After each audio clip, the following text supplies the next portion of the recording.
Professor Roxanne, and we're going to talk about pronunciation. And I actually invited her, first of all, because she's a great person. Thank you for being here, actually. And I think that the point of view of a native speaker of English who teaches language is really informative to us, because we as Brazilians, right, as speakers of Portuguese, we are kind of used to the mistakes that we see people make, but we don't really, our perspective is that of a person who has gone through this process before. And I think the perspective of a native speaker of English is a fresh perspective, and we are going to learn a lot, I'm sure. So Professor Roxanne got her BA and her MA at the University of Toronto, and she got her PhD here at UFMG, here, right? And she's been a teacher of English, French, and Spanish for the past 10 years. And currently she's teaching in the English department here at UFMG. So once again, thank you, Professor Roxanne. I'm gonna give the floor to you. Thank you, Mara, for the introduction. So I'll go ahead and share my slides. So what I wanted to cover today in this pronunciation workshop is some of the difficulties that we can expect, right, when we're helping Brazilian learners of ESL. So I know that a lot of you are either English teachers right now or plan to become English teachers in the future, right? So what difficulties can we expect our students to have, and what tips can we give them to work on those areas? So the presentation is divided into 4 parts. The first part is about the challenges of English, and more specifically, the very famous or infamous mismatch between what a word looks like in English and what a word sounds like. Okay, so this is one of the first challenges that a learner has in terms of pronunciation. They have to actually figure out what the word is supposed to sound like based on how it's written, and then comes the problem of actually producing that correct sound. Okay, so we'll look at some of the reasons that explain the sort of unusual writing conventions of English. Then in part 2, we'll focus on vowel sounds specifically, which ones are the most difficult for Brazilian ESL learners to produce. Then consonant sounds, especially consonant clusters, which are more common in English than in Portuguese, and especially when they appear at the end of the word. That tends to be where the biggest problems arise. Finally, in part 4, we'll look a bit at intonation. So where does the stress fall when we're talking about individual words, when we're talking about larger sequences like phrasal verbs and compound nouns, and finally in the full sentence, especially questions, and especially yes/no questions, which have a very distinct and very strong stress pattern in Portuguese, and in English are a bit more monotonous. So how can we ease learners into that more monotone question form? So part 1, okay, why do English words often look so different from how they are pronounced, right? We have all of these silent letters, we have all of these digraphs that where, you know, neither letter actually represents the phoneme that's going to be produced. So why do we have so much of this in English, whereas in languages like Italian or Spanish, and to a lesser extent Portuguese, the pronunciation is so much clearer, right? Just by looking at the word, you can usually make a very accurate guess of how it should be pronounced, even if it's the first time that you're seeing that word. And for learners, this is an even bigger problem, because unlike for native speakers, a learner's first contact with a word might be in the written form. Right? So they might be doing an exercise in class or reading something on the internet, and the first time they ever have any contact with that word is purely in the written form, right? Of course, we have resources like, you know, online dictionaries that can help you figure out how something is pronounced, but it's also good to give them, you know, some strategies for what to expect. So why do we have this mismatch between what a word looks like and what a word sounds like in English? The first reason has to do with the origins of the language. So English is very much a composite language. It has a lot of sources that make it up. People usually tend to reduce this to, Latinate origins and Germanic origins, that English is a mix of Latin and German. This is not exactly the case. Very often what we see in English as a Latin word is actually only coming into English through French. So it's actually a little bit more accurate to say that English is a mix of French and German rather than Latin and German. Another big reason for the mismatch is that there have never been any reforms in the spelling of English.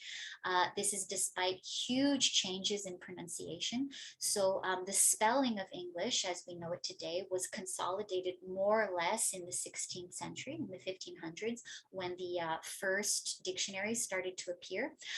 Since then, obviously, there have been really big changes in pronunciation, including a widespread phenomenon that we call the Great Vowel Shift. But despite all of these changes, there has never been a reform, as there has been in Portuguese and in Spanish and a little bit in French, but not so much. Okay, English has never had any. And the final problem is the compactness of English. So English is what we call a compact language. You have a high number of single syllable words in which, the distinction between minimal pairs depends on a very slight change, usually in the vowel sound. So you have all of these phonemes and only 26 graphemes, right? The alphabet was imported from the Latin to express sounds that didn't exist in Latin or in French for that matter, but were, very important and very common in English. So, a small number of graphemes for a large number of phonemes is going to create a problem of, a certain mismatch and certain workaround strategies that are used. So let's begin with the role of French in English. And as we move on to the other sections of the presentation, I want you guys to keep these two sources in mind, okay? The French side of English and the Germanic side of English. Both of these are going to have a huge role, not only in writing conventions, but the pronunciation conventions as well. So why is English such a French language? Well, this basically happens after the Norman Conquest. The Norman Conquest happens in, here, let me write that for you guys, in 1066. So after this period, basically all of the royal court speaks French, and all of the elite speaks French. Even to this day, the current British monarchy, right, Queen Elizabeth and company, the motto of the British family is still Dieu est mon droit. So even today, many mottos and coats of arms in English have French mottos, because at the time when they were created, so anything between 1066 and the mid 1400s, the ruling classes of England are speaking exclusively French. That's a little known fact. And because of this, at least 30% of the English lexicon derives from French. Some linguists estimate this to be as high as 60%, but the consensus is usually 30, a little bit more than 30, okay? And I mentioned that the ruling class for, almost 400 years was speaking French. This is also true of the scribes. So the scribes who are writing out and copying texts at this time tend to be from Normandy. So not only are they using a Latin alphabet, right, as well as certain French pronunciation rules, they're also, because of this preference for the Latin alphabet, getting rid of a lot of Germanic and Irish characters that are very useful in English and that sort of disappear. Maybe the best example is this character here, right? Like this. This is called thorn. Okay, so it represents the phoneme th, right? Like in thorn. this disappears entirely. So now that you've lost this character, you have to find some way to express this very common phoneme using only the letters from the Latin alphabet, being that neither French nor Latin has this phoneme, th. So the workaround that's found is th. Okay, so that explains, why it's such a common digraph in English. Now, what about the Germanic roots of English?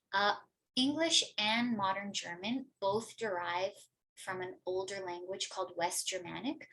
There's also East Germanic, North Germanic, and each of these respectively is going to evolve into Scandinavian languages, into modern Dutch, for example. But this is a common point of origin for both modern English and modern German. About 25% of the English lexicon derives from West Germanic. And very often what happens is that the West Germanic term and the French term will coexist in English. Very often the more, let's say, homey or earthy term, the shorter term is going to be from West Germanic, and the slightly more technical one will be from French. Very often scientific terms are coming in from French, so they have that those Latin characteristics. So one example of this coexistence might be mother, father, and parent, right? Where mother is like the German Mutter, father, Vater, but parent, right? Parent, or in Portuguese, parente. So they're all coexisting with slightly different lexical meanings. The same thing happens here with many animal terms. So we have cow, very similar to the German Kuh, but beef, like bœuf. They exist alongside each other in modern English, but one refers to the animal and the other to the food. Chicken, Hähnchen, and poultry from poulet, same idea. So this explains a lot of the variety that we see in English words. Okay? Sometimes for Portuguese speakers, if the word is coming from Latin, or more precisely French, it will be easier for them to recognize. And very often if it's coming from West Germanic, the word looks a little bit weird. There's a lot of K's and W's. Sometimes the students balk. So it might help them to understand this, double origin of the language. Now, in terms of pronunciation rather than etymology, what are the implications of that? Like, we're talking about pronunciation today. What do the Germanic roots have to do with how English is spoken? One thing that we see is this phenomenon here of vowel shifts for plurals. This is something that does not exist at all in Portuguese. It also does not exist in modern French. So we see it, for example, in the change from man to men. So here we don't have the S for plural. The indication that the word is plural is depending on a very subtle change in the realization of this vowel, okay? Man to men. This comes directly from German, right? Even in modern German, we have man in the singular and Männer in the plural, or Vogel for one bird and Vögel for many birds, sorry. Okay. In English, it's not as common. It basically only happens in man, men, woman, women. Okay. But it is a nice reminder of the Germanic roots of the language. Something else that comes into play for intonation is the high number of compound nouns that we have in English, right? Many words that we think of, or that students may think of as a single word, like earring or necklace, actually started as compound nouns. And the fact that they're compound nouns gives us a good indication of how they should be stressed. So in earring, we say earring, and in necklace, necklace. So it's actually the modifier noun and not the head noun that's stressed. Usually it's coming first. So once students start to notice those types of differences, they can usually make good guesses about how a word should be pronounced or stressed, even if they're encountering it for the first time. Now, we also said that another big reason for the mismatch between how a word looks and how it's spelled is because there has never been any spelling reform in English. This is despite the fact that many, many, many people have argued for a reform. Some examples of people you might know would be Mark Twain, the playwright George Bernard Shaw. Mark Twain was part of the Simplified Spelling Board that advocated for spelling reform, obviously unsuccessfully. And George Bernard Shaw actually left an endowment in his will. So he left a certain amount of money when he died for someone to invent a new alphabet. So not only a new way of spelling things, but actually, totally new characters that would be a better fit for the sounds that are actually produced in English. This was actually completed after he died. It's called the Shavian Alphabet, but alas, never put into practice. And besides Twain and Shaw, there are many other English speakers who advocated for this. Charles Darwin, John Milton, Benjamin Franklin, all of these more, let's say, practically minded people argued that it was simply ridiculous that we continue to spell words in this way, given that, not only is there no connection to how the sound is produced, but sometimes the etymology that they indicate is a false etymology. So I'll just give you some examples. Island, right, was a very old English word, used in the area of England. And by coincidence, purely by coincidence, it kind of, sort of sounded and looked like the Latin word isola, right? The word isle in English, or île, right, becoming île in French, are related to the Latin isola, but island never was. And then what happened was that when people were consolidating the spelling in early English dictionaries, they just added in the S for no reason. It's not that the S used to be pronounced and it fell out of use. It was never pronounced with an S, but typographers added in the S to make it seem a little bit more like a Latin derived word. The same thing here happens in debt. Okay, so debt was always pronounced debt, but the B was added in so that it might look like the Latin debere, right? Like in Portuguese, dever, right? To owe money. But it was never, ever pronounced. So this is more of a convention wherein an English word is made to seem like an equivalent word in another language. It doesn't only happen in English. This happens very often in French as well, where letters will kind of be added in almost at random, just so that they look like something in Latin. Now over here, we have some examples that make a little bit more sense. So the word light, where both the G and the H are, what we call silent. This has a simpler explanation. So the German is Licht, right? And so light, the GH did used to represent that sound, right? GH was the digraph that people used to represent h. So leicht, right? Light used to be pronounced leicht, almost like the German Licht. But with time, the pronunciation changed, right? As it also did in the word enough, right? So enough used to be pronounced enough, like the German genug, right? In time, people started to pronounce it as F, right? Like in enough and rough, but the spelling never changed, okay? Ocean used to be pronounced closer to the French océan or the Portuguese oceano. But as the pronunciation changed to ocean with that sh sound, the spelling never changed. So, the advocates of reform say that this is no way to live. Not only is it difficult for native speakers to learn to spell their language, right, young children, but it's also difficult for adult learners of, who are foreigners, and that, it should just be changed once and for all. On the other hand, you have people arguing that, all of these extra letters, okay, they might be useless and sometimes worse than useless, confusing, but they do carry a lot of precious etymological information that we would lose if we were to update the spelling. So, that's sort of an ongoing debate, but I personally don't think that there ever will be a reform at this point if there hasn't been one in 500 years. Okay, so I think we're condemned to this very inadequate writing system.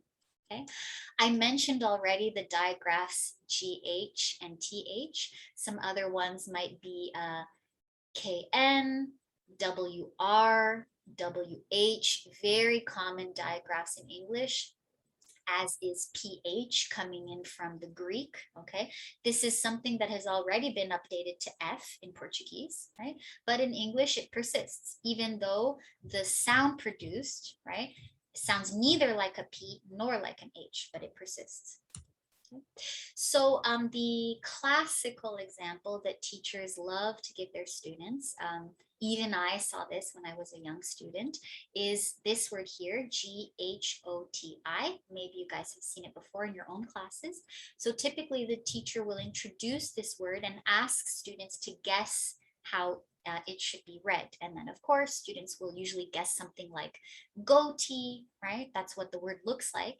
And then the teacher will say, no, this word, you know, an argument could be made that this word is spelled fish, right? Or pronounced fish, because the GH could be like the F in enough that we saw. And the O could be like the O in women, right? Very rare instance of the grapheme O being realized as this phoneme over here, I.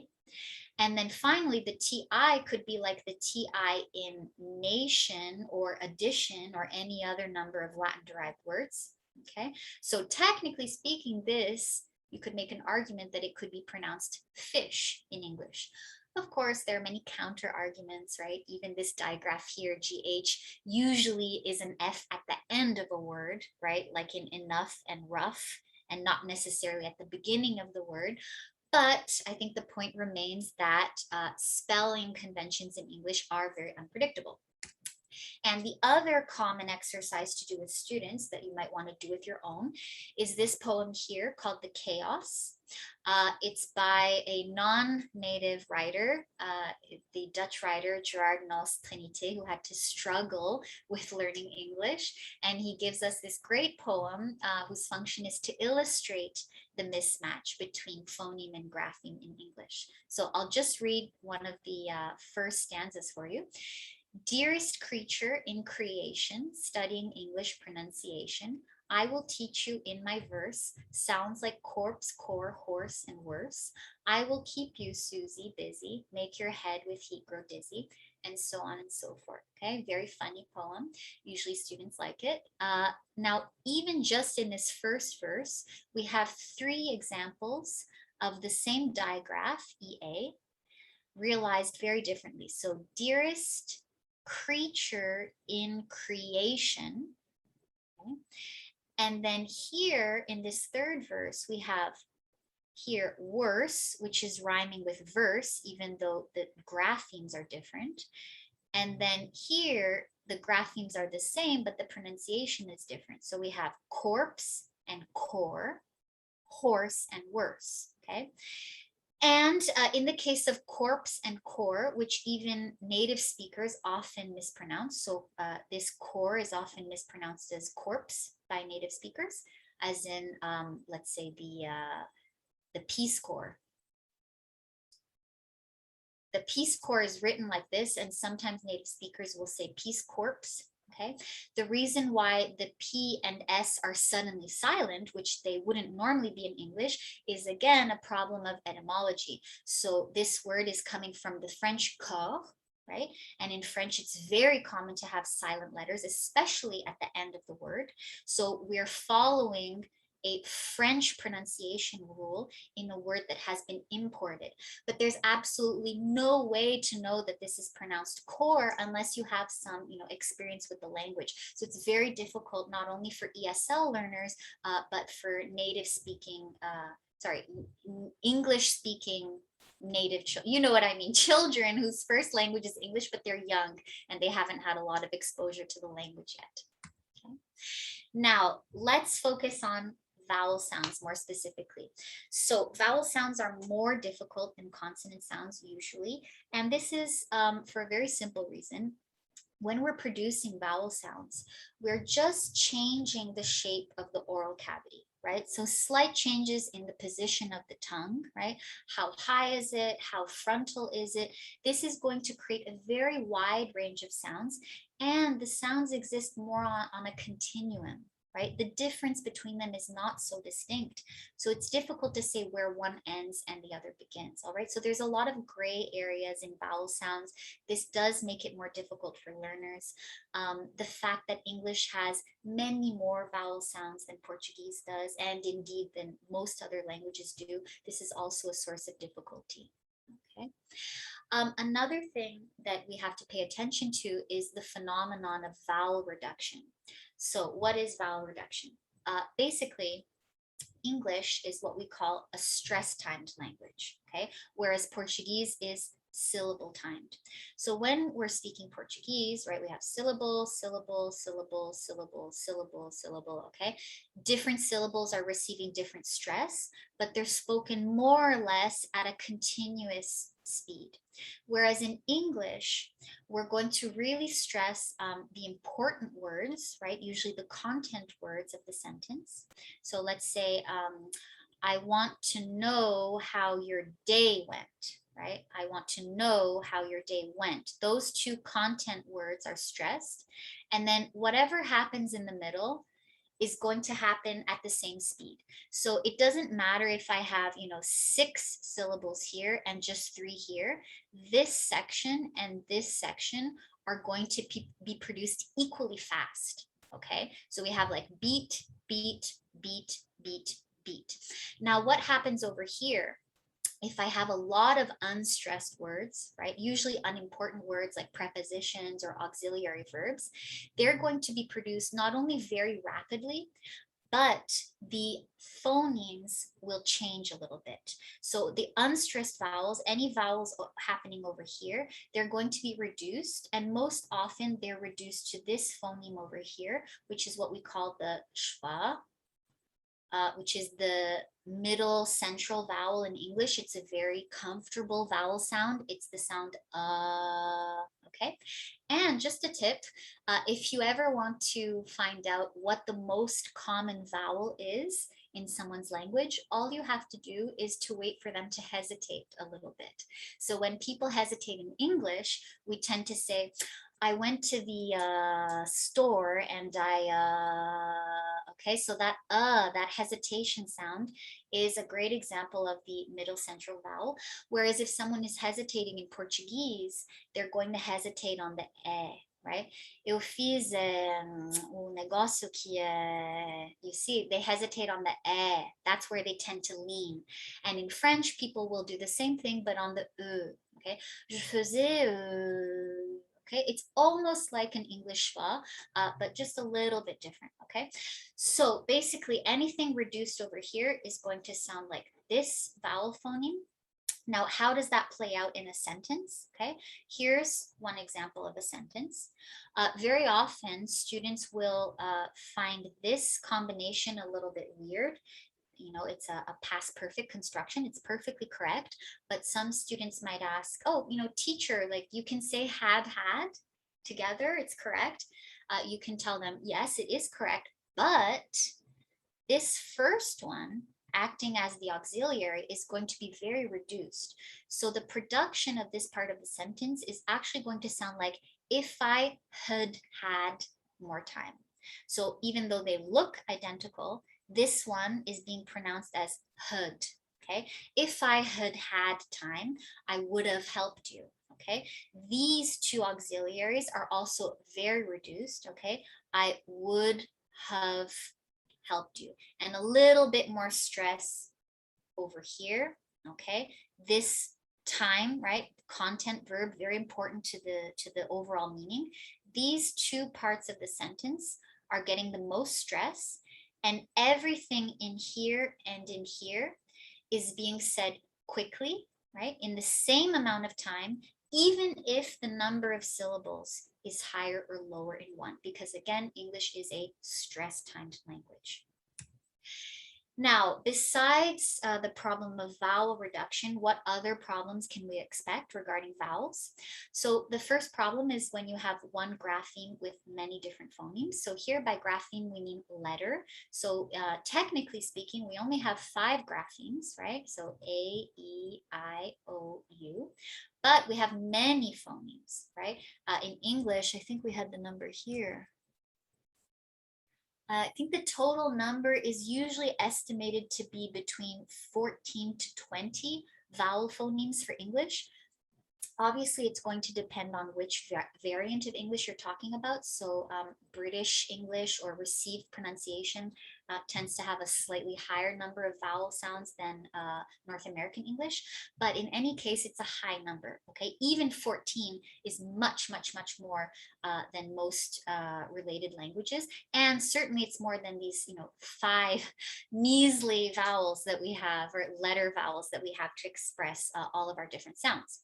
The second problem that we can run into is having one phoneme, so one sound, with many different graphemes, so many different letters that could be used to indicate that sound. And then we'll also look at, what are the most difficult vowel phonemes for Brazilian speakers to produce. So here we have some vowel graphemes, and just looking at the first one, okay, so just with the letter O, right, one grapheme, look at all of the different phonemes that result from it, right? So we have women, woman, spot, told, honey, one, right, starting with almost a W sound, daffodil, right, where the O is sounding like that schwa that we looked at, potato, and two. Okay? So all of these very different sounds are produced by the single letter O. With A, we have a similar problem because there's the A in apple, but also the A in able and asleep, area, any, aren't, was, and village, where it sounds almost like the I in bit, okay? This is sometimes an interesting time to work in the importance of consonants and how they are going to affect the production of that vowel. So for example, apple has this sort of weaker A sound because of the double consonant here, whereas the single B in able indicates this phoneme pretty reliably. That's also why you might have a word like dabble, right? I dabble in painting. The double B here is a pretty reliable indication that this will sound more like the A in apple than the A in able. Okay. It also will help you answer students' questions about double consonants. So I sometimes get the question from students like, oh, why are there so many double letters in English? Like, what's the point of having, let's say, 2 N's instead of 1 N? Well, it does have a purpose, right? Just like the double S in English, in Portuguese has a purpose. It's just not always as immediately obvious, and there are lots of exceptions as well, okay? But sometimes you'll find that students have internalized these rules without realizing it. So you can sometimes show them a made-up word, like if you showed them a real word like apple, and ask them to pronounce it, they would say, okay, apple, and then you would show them a made-up word like this. They very often, you'll be surprised, starting at the intermediary level, they'll naturally say this as April, even though they've never seen it before and it's not a quote unquote real word. Okay, so this is a nice time to talk about the interaction of consonants and vowels. By the way, guys, can everyone see my slides okay? I got kind of a weird message right now on my screen. I just want to make sure everything is okay. It's fine. Good. So we also have the reverse problem. So we looked at how one grapheme can have many phonemes. Now let's look at how one phoneme, in this case the phoneme E, can be spelled very differently. So all of these words include the phoneme E, but it's going to be spelled differently each time. So here, she, Mary, believe, Caesar, see and see, people, sees, amoeba, key, machine, sweet, and key. Okay. A lot of these variants are being introduced into the language for etymological reasons, right? Like this AE together coming from Latin, the OE in amoeba, same thing. So these are writing conventions that are being introduced. This is also why the sweet in this word is expressed that way. In Portuguese, you have the same thing. Sweet has been imported from French, and it's also why key is written and produced so differently. In French, the word is pronounced que. Okay, so the English imported the word. By the way, a key in this sense is like a dock, right, for boats. It's brought in, the spelling is conserved, and the pronunciation is adapted. Okay, here with the phoneme oo, okay, lowercase u representing oo, we have two, and two, right? Very common homophone error among native speakers. Through and through. Sioux and Sioux, right? The group of Native Americans. Suit, even though we saw sweet in the previous slide. Flu and loo. Here's another interesting example of a word being brought over directly from French, but in French it's lieu instead of loo.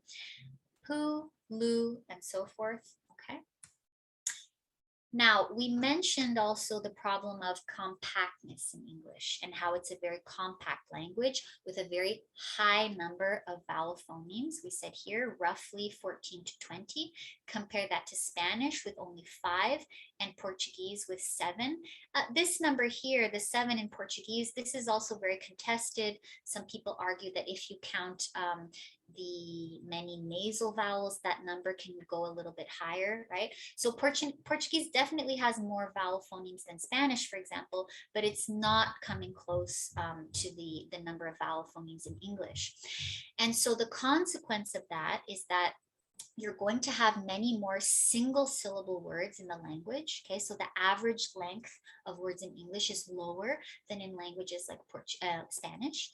And the minimal pairs that you find, especially in these single syllable words, are going to depend on very slight changes in the vowel sound. So we see that in pairs like bit and beat, bud and bod, but also in larger sequences like for, fur, far, fair, and fear.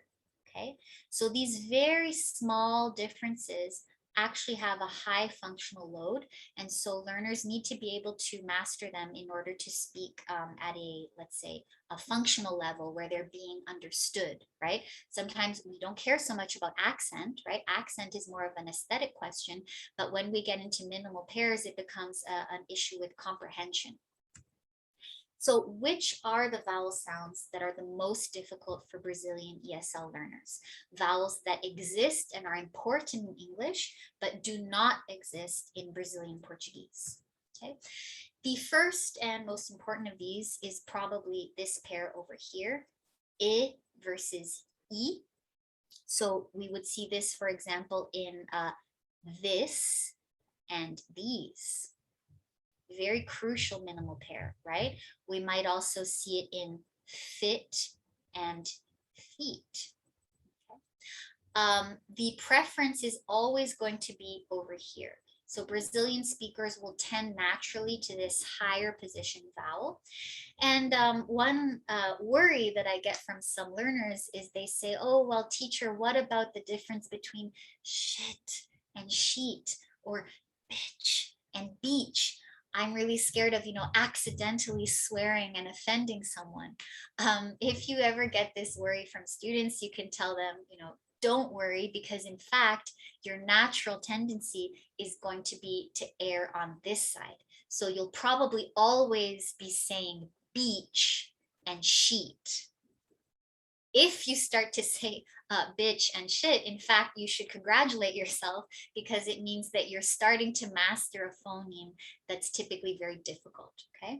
So number one, most difficult and most important vowel to emphasize with your learners is definitely this one, the difference between I and E, okay?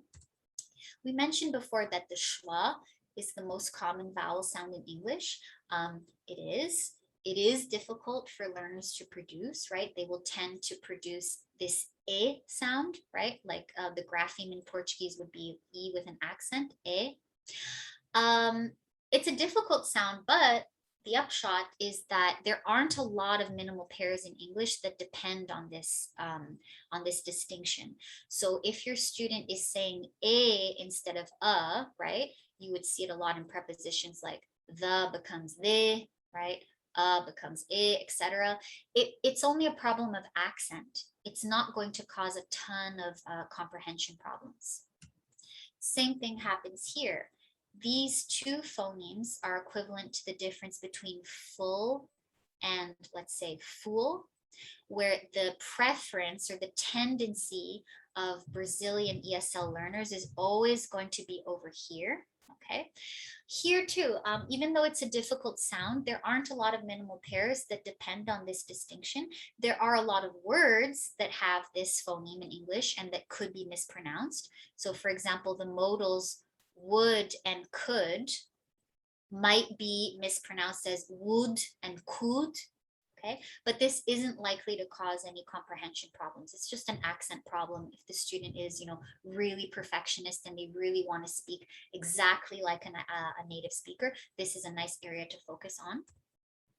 Okay, now one way that we can help students start to hear the difference between subtle vowel variants is with short phrases that contrast the different sounds. So here's a good one.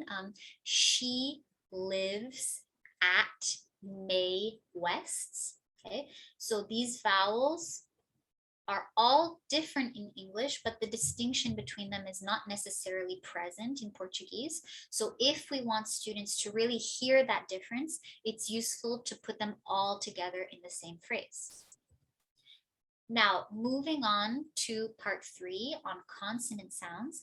As I've said before, they are much easier than vowel sounds. Okay, first of all, because whereas vowel sounds exist on a little bit more of a continuum, the difference between consonants is usually clearer. There's also a better correspondence, not only between English and Portuguese, but also between the written form and how it sounds. Okay, so usually when you see a B in English, it is going to be produced as a B. Okay, not always, of course, right? There's the silent B in dumb and many other exceptions, as there are with the other consonants. But the grapheme phoneme correspondence is much, much, much more reliable than with vowels. Okay, so students don't tend to have as many difficulties with consonants as they do with vowels. When difficulties do arise, this is usually related to the position, especially the terminal position. So when you have a consonant, or worse, a consonant cluster at the end of a word in English, that's where you can usually expect students to struggle a little bit more. So some examples of terminal consonants that are being mispronounced would be will, have, and office, when we would want will, have, and office. So a lot of Brazilian students will have difficulty, cutting the sound short. Have, office. There's always that need for an extra syllable. And the reason for this is very straightforward, okay? It's because in Portuguese, it is very rare to have a word ending on, a sharp consonant. The only times that you can have words ending with a consonant in Portuguese are ending with L or R or S, right? Whereas in English, almost any letter can appear as the final letter of a word. And even this is not so easy, because let's say you say, oh, well, words in Portuguese can end with an L and words in English can end with an L. So at least those ones will be easy to pronounce, right? But it's not true, because we just saw the example of will that ends with an L, it ends with an L in English, but is not produced the same way. So we're going to get will instead of will, or until instead of until. We also sometimes have problems with terminal S's, because even though it does exist in Portuguese as well, there isn't really a distinction between a true S sound at the end of the word and a Z sound. Whereas in English, these are two different sounds. So this is a true S at the end, and these sounds a bit more like a Z or a Z, okay? So this is something you might have to work on with your students. And the other, probably the number one problem with consonants is this one over here, adding the extra vowel phoneme, which is usually an E, to the end of the word. And so this will cause comprehension problems because all of a sudden your word has more syllables than expected. So a short name like Brad Pitt might become Braji Pichi, right? Where you have the added problem of a terminal D or T being pronounced J and Ch, as it would in Brazilian Portuguese. And here too, outback, right, would become ouchibaki. So you have this extra ch sound here and baki instead of back. So to a native speaker who isn't really used to speaking with Brazilian ESL learners, to them, it's going to sound like there's a lot going on. There's a lot of unexpected syllables, and they're going to imagine that every word has like a Y at the end of it, okay? So this is really typical of the quote unquote Brazilian accent, and it's a great area to work on with your students. So just forcing them to finish those sounds more quickly. Pit, out, back, resisting that urge to add on the vowel phoneme because obviously that's always going to be more comfortable for them and more automatic. Now, there are minimal pairs where this problem will lead to differences in comprehension. So for example, if eat doesn't finish quickly enough, it's going to sound like each, which is a word in English. Okay. And at the end of the words, we might not have only one consonant, but many. Okay, this is going back again to the Germanic roots of English. Consonant clusters are very common. Okay, we can find them in the medial position. So some difficult words for learners might be worldwide. That RLD is always so hard, right? World. You often see students, struggling and practicing that word. Fitness, right? Where we have the T and N together, this might become fichiness, or administer, which might become administer, okay? And in terminal position, very often with words in simple past or being used as past participle, right, with ed, asked, right? We want to hear that with a nice KT sound at the end, asked, but it might become asked, right? Where we have one and almost two extra syllables. Fifth, very difficult. In fact, all of the ordinal numbers in English cause trouble for learners. So fifth, sixth, seventh, eighth, and so forth. That's nice to work on with your students. And developed might become developed, right? In general, this word tends to cause some confusion. You often hear it as develop instead of develop, okay? But we'll talk about that in the section on intonation. Now, one other phenomenon that's interesting to notice with your students, although you don't necessarily have to work on it a lot, is what we call flapping. So T and D are usually what's called stop consonants, right? But in English, when they appear in the middle of the word, okay, they're pronounced as a flap. So water and computer. This is something that students start to pick up on very quickly. You might get the question, teacher, how come when you say water and computer, you say an R in the middle of the phrase? And that's actually a really accurate observation. The first time I got that, I was really taken aback.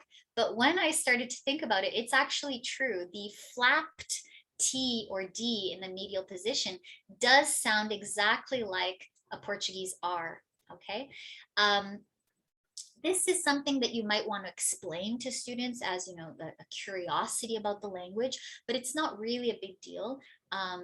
They usually understand the word, and in terms of production, they don't need to flap the consonant, okay? There is absolutely no problem with a learner saying water and computer. They're over-articulating the word, but for someone who's still learning, that's great, right? Everyone's going to understand them, and they're just articulating their words very nicely and very clearly. There's no need for them to feel embarrassed or like that's a mistake. It's definitely not a mistake. And you can always tell them that, as they start to feel more comfortable with the language and to speak more quickly, this is something that they're going to do naturally. You don't need to think about it, because your mouth, as it gets more efficient and a little bit lazier, it will start to do the flapping on its own. Okay, so this is something that if you get the question, you can explain it this way, but it's not an area that requires a lot of work with your students. Okay, same thing over here with the TH digraph. Many Brazilian ESL students are very anxious about the TH sound because it is more difficult to produce. And it's so distinctive of English, right? There are so many words in English that have the TH, and I think it becomes a little bit emblematic for them. And they tend to worry about it a lot when there are very few minimal pairs that depend on this distinction. So if a student is saying, instead of brother, brudder, there's not going to be any problem of comprehension. Everyone will know what you're talking about, especially if it's in the middle of the word. If it's at the end of the word, you have a bit more of a problem. So maybe if the word with is being mispronounced as which, it could be confused with this word here that does exist, which. Okay, so that could be a potential comprehension problem, but usually the mispronunciation of TH is not a big deal. Far more important and far more problematic in terms of comprehension is the Retroflex R. And ironically, students never seem to worry about this, right? Maybe because they look at the R and they recognize it, and they look at the H and they recognize it, and this doesn't strike them as a problem area. But in terms of actual conversation, it is very common for them to start saying h, right? Instead of ride and red, they might say hide and head, like this, right? And red and head and ride and hide are minimal pairs. And there are, in fact, many, many, many minimal pairs in English that depend on the contrast between r and h. Okay, so a real case that did happen to me once. I was 2 minutes into a conversation about hockey when I realized that the person was actually talking about rock. So I was thinking about sports and they were talking about music, and we had this quid pro quo going on for a while. Okay, so all of this just to show you that sometimes students are anxious about things that they don't need to be anxious about, like TH or the flapping of consonants that are normally stop consonants. And then the areas where they do need to focus, like the difference between R and H, kind of get left by the wayside. And sometimes the student doesn't realize that they're producing one grapheme as the other. So how can we help our students to improve? Well, thankfully, there are so many opportunities nowadays for high quality input, right? People are watching a lot of series in English on Netflix, music in English, podcasts. There's, all of these different ways to make sure that you're hearing a lot of correct examples of pronunciation. In terms of production, what you can say to your students, or to do in your own case if you are a learner, is just to speak slowly, all right? Even when you're by yourself, right? Practice, hearing something and then saying it slowly, taking the time to articulate. Even when you're having a real life conversation, there's no problem with slowing things down, right? There's no need to, get ahead of ourselves and want to sound more fluent by speaking more quickly, because sometimes this has the opposite effect. So number one tip is just take your time, pay attention to your mouth. Don't worry about going too quickly. Now, the final thing I wanted to see today was about intonation. So first, at the level of individual words, okay, the stress pattern in English words is very unpredictable, right? Comparing, for example, to French, where no matter what, no matter how many syllables the word has, the stress will always be on that last syllable. Or in Portuguese, where we have a bit more variety, but very often it's on the second last or penultimate syllable. If it isn't, there's usually going to be some kind of graphic indication of that, like an accent to help us out. Whereas in English, not only could the stress appear anywhere, but there's certainly not going to be any graphic symbol to help you guess where it might be, okay? So some words tend to receive the stress in the wrong place. We'll see some examples. Phrasal verbs and compound nouns also have their own stress patterns. And finally, question forms. How can we help students produce correct questions, especially in the yes/no form? So top 3 misstressed words, okay? Development, adolescent, and hotel, which should be development, adolescent, and hotel. This one here is an interesting example because in Portuguese, we say hotel, right? It does receive stress on the last syllable in Portuguese, and yet learners, probably because they've internalized the tendency that 2-syllable words in English often have the stress on the first syllable, when they look at it for the first time, it really does look like hotel to them. So they'll say hotel, but it receives stress on the second syllable. Why? Because it is a word imported from French, okay? So being imported from French, it's going to keep a French stress rule, which is last syllable stressed. We also see this in words like fiancé and hors d'oeuvre, okay? What about phrasal verbs, okay? Phrasal verbs are an indication of the Germanic roots of the language. These are verbs that are accompanied with prepositions that change their meaning. So there's a big difference between the verb stand and the verb, let's say, to stand up for someone is very different than to stand in for someone, right? Or to stand for an idea, okay? So not only are there a lot of prepositions in English, but they carry a very heavy functional load. So they're important in the phrase. And because of this, when they're being used in a phrasal verb, they will receive stress. So normally we don't stress, little extra words like prepositions, but when they're being used in a phrasal verb, all of a sudden they become very important, right? So used as a verb, the preposition will receive stronger stress than the lexical part of that verb. If they're being used instead as nouns, it's the opposite. So the first part, let's say in this case, stand, right, will receive more stress. So let's say I create an adjective, not a noun, but an adjective like, oh, he's a stand-up guy. Okay. This receives more stress than the preposition. Whereas if I say he stood up for me, right, he's a stand-up guy, he stood up for me when I was being criticized, it's the up that receives more stress. So there are many pairs like this. Let's consider one like check-in and check-in. So if it's being used as a verb, for example, I'd like to check in, please. Okay, this is receiving more stress than this.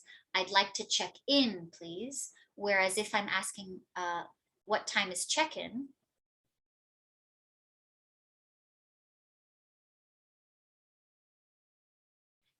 this is stressed. What time is check-in? And thankfully for learners, when a phrasal verb is being transformed into a noun in this way, very often it will be hyphenated. So we see this also in words like a drive-through, right? I drive through the town, but I go to the drive-through. Okay? The noun form also tends to be said a little bit more quickly than the verb form.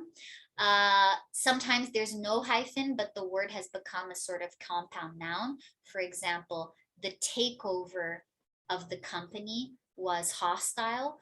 They took over the company by using the shares. Okay, so here, takeover versus took over being used as a verb.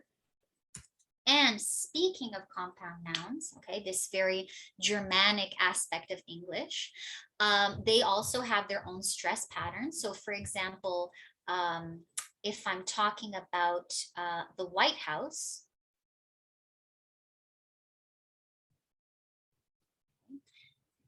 white will receive more stress than house. It's the White House. But if I say something like, I walked into the White House, where it's just a house that happens to be white, this will receive more stress, okay? Or greenhouse, for example, right? A greenhouse is a compound noun. It's not just a house that happens to be green. In fact, it's not green. Greenhouse, like this, okay? So in compound nouns, it's actually the modifier that receives the stress, whereas this part, the head, receives less stress. Okay, so those are some patterns that you can work on with students. They do tend to be more reliable than many other things in English. So even though the exception is the rule, there are some reliable rules, and it can give students a bit more confidence to work on things like this. Finally, question forms in English. Now, what's really important here is to help your students, but not too much. So let's look at yes/no questions. Yes/no questions in Portuguese have a very, very, very distinct pattern. So you might ask them something like, let's say a hotel situation. Okay, so questions we might hear at a hotel. Someone would ask in Portuguese, você gostou do quarto? Você quer mudar? This is a very distinctive Portuguese stress pattern. Now, a teacher, to make life a bit more easy, a bit easier for their students, they might say this. Did you like your room? Do you want to change? Did you come to class yesterday? So what's happening here? The student now realizes what's expected of them. They see that it's a question and they know that they're supposed to answer. Whereas if you ask in a more authentic way, okay, did you like your room? Do you want to change? Were you here yesterday? Right? We have this stress pattern, which is more common of English yes/no questions, where it's more or less monotonous, a little bit of an uptick at the end, right? Did you like the show? Did you do the homework? Do you have any questions? Okay. In English, we're not as reliant on stress to indicate questions because there's a changing word order, right? Whereas in Portuguese, the realization of the question, você gostou do quarto? Or você estava aqui ontem? Is absolutely necessary because você estava aqui ontem is an affirmative structure. The only way that I can tell that I'm being asked a question is because of the intonation. Whereas in English, we have other cues. And if you make life too easy for your students, what's going to happen is this. One day they will go to a hotel, they'll be in a native speaker environment, and when someone asks them a question, they won't realize that it's a question, right? They won't be able to respond. So it's better to start speaking to them in a more authentic and a more monotonous way so that they learn not to wait for those types of cues, okay? They're not going to wait for stress cues. They're going to pay a little bit more attention to the word order, right? Specifically the order of the verbs, or to question words like who, what, etc. And then they'll know that they're being asked a question, okay? So I think that's the most important type of question to focus on with them, these yes/no ones, avoiding a very strong Brazilian intonation. Other than that, okay, that's pretty much all I wanted to cover. If you guys are interested in learning more about these topics, you can consult some of these works here. Some of them were used in today's presentation for the basics. And if anyone has any questions, I'd be happy to answer. Thank you so much for your presentation. Guys, if you want to ask any questions, you can just use the raise hand button and then we'll call you.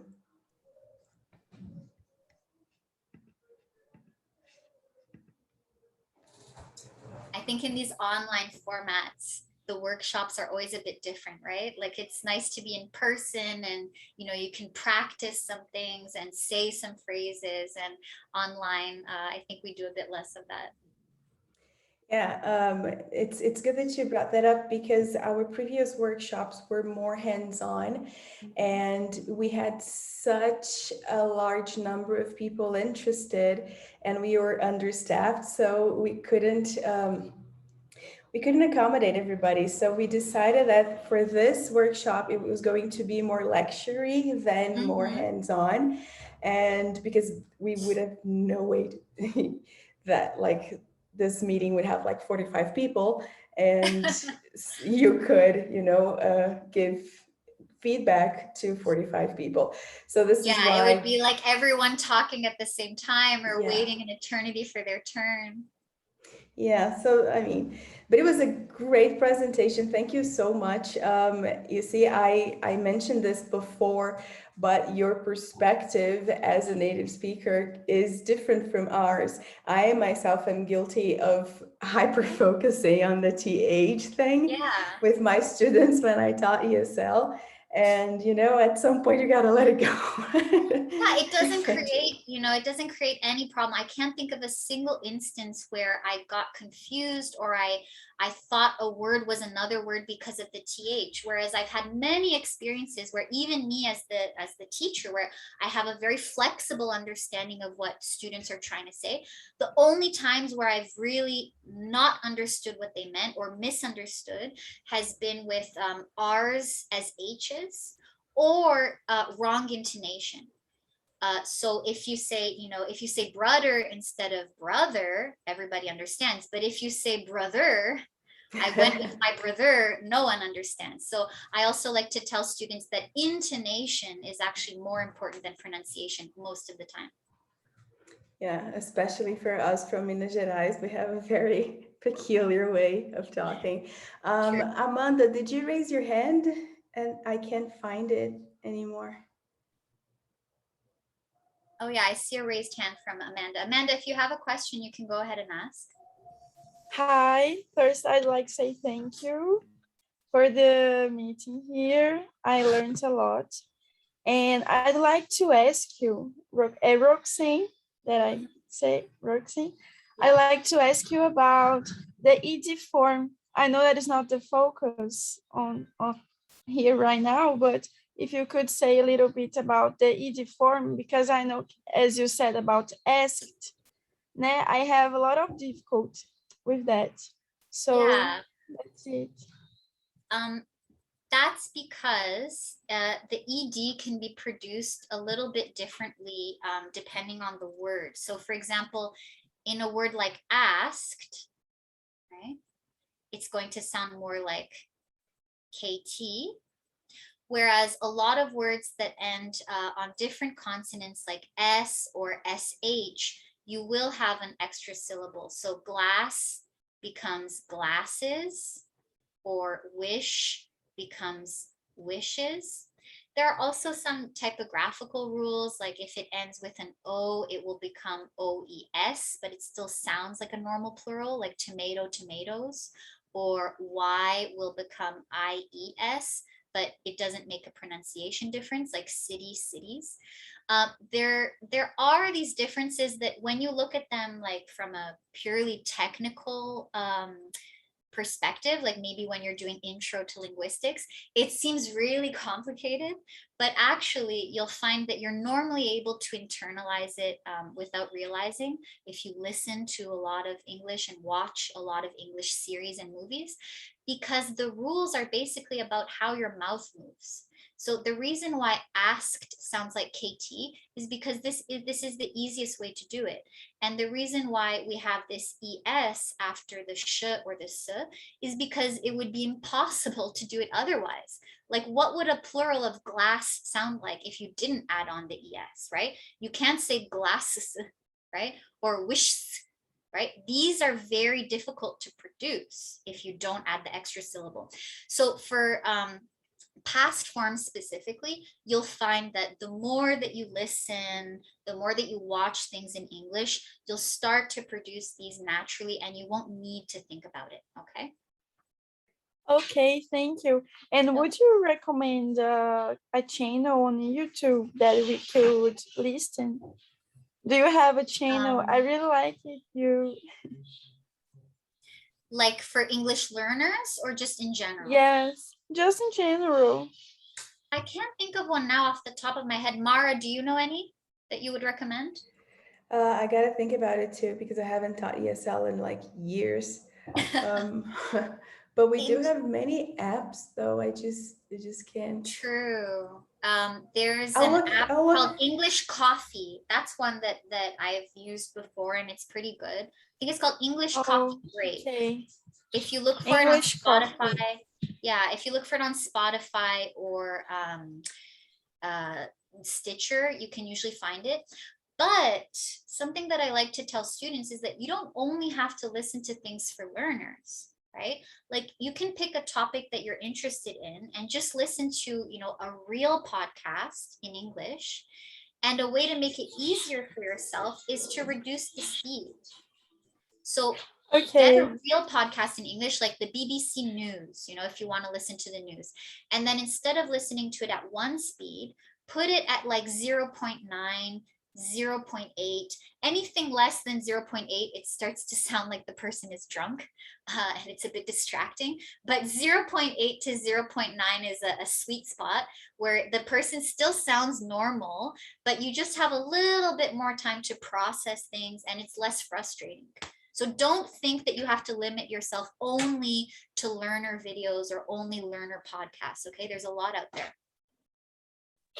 Thanks. No problem. Also, we have conversation clubs, and they're led by students from Pós-Lim in Faculdade de Letras, and the DRE website has information of when these meetings come up. But it's a good opportunity because they do give you opportunities to speak to other people and to the instructors. So you can look that up to the conversation clubs. This is actually a great time to plug that because I think we just got an email today about the conversation clubs starting back up. I have it here in my email. And yeah, on the DRI website, you can check that out already. Here, let me just. Yes, the next conversation club is actually next Monday. Yes. So the here, students who are interested, that they can search in our website. Yeah. So I put the link for it in the chat, but it goes to this page over here. So yeah, that's good for me to remember to tell my students as well. All right, does anybody have any questions?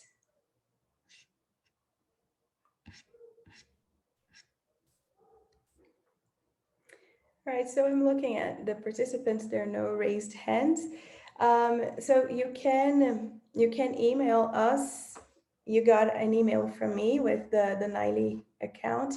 And if you have any questions, you can email us or you can get in touch with Professor Roxanne. And well, I think this is okay. So I have a question. Louisa.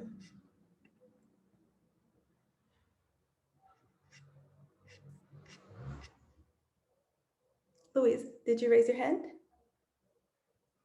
Oh, you're saying you can't unmute. Okay, do you want to type the question and then I can read it out loud for everybody?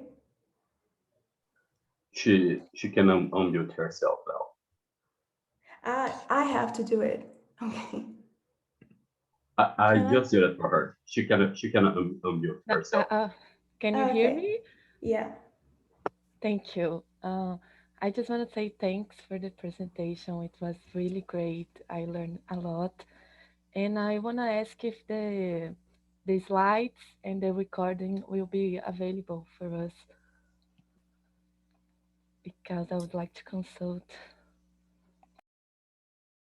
I think the recording is going to be on the DRI website, right? Yeah, it will be in our YouTube page. Okay, thank you. Just a bit of information about the certificates. All of you registered before and I have your contact information, and I am going to ask SEDEX to issue the certificates and then we'll email them to you. I can't give you a deadline, but it's usually a week or 2 weeks, and then you get it by email. All right, everyone. So I think you can wrap up now. So thank you again, Roxanne. That was amazing. I really liked it too. And I think everybody agrees with me. And so guys, thank you for being here too. I know it's a Tuesday in the middle of the afternoon, but it was so great to have you. And, if you need anything, just get in touch with us, either NAILI or Dehi. So I need to write my name here to receive the certificate. No, you don't. If you registered before, I already have your information, and I will send you the certificate in a week or 2. All right. So guys, this is it. Thank you so much again. Thank you, Marcos, for the support. And thank you, Roxanne. And I wish you guys a great week. No problem. Thank you Mara. for hosting this event, Mara. Sure. Bye-bye. Bye, guys.